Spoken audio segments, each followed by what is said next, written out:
जिस तरह हालिया दिनों में लॉ एंड ऑर्डर का एक चैलेंज था, पुलिस ने एक अच्छा फीडबैक दिया। ये अलीपुर चट्टा बल्कि था, एक अच्छा इमेज था। उसके बाद क्या तो जिन नारेबाजी की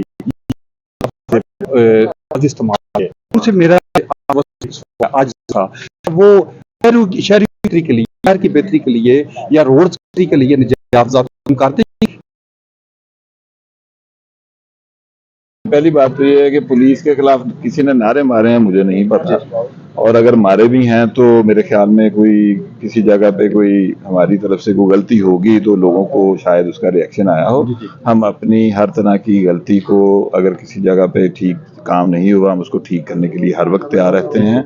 हम तनकीद बर्दाश्त करते हैं, तनकीद को रिसीव करते हैं, पॉजिटिवली लेते हैं और उसको ठीक करते हैं। हमारा काम ये है, तो हमें इससे कोई फ़र्क नहीं पड़ता। दूसरी बात ये है कि जो आपने नाजायज़ तजावज़ात की बात की है कि वी आर ऑलवेज रेडी, कि जो यहाँ की बल्दिया है जब भी वो हमें कहे, हम नाजायज़ तजावज़ात को ख़त्म करने के लिए तो बाजू के लिए तैयार हैं। ट्रैफिक के बारे में आयशा जवाब दी, हम वार्डन देंगे, हम भी देंगे, बाकी आशा आप। सवाल है मेरा, तुम चोर हैं उनको आप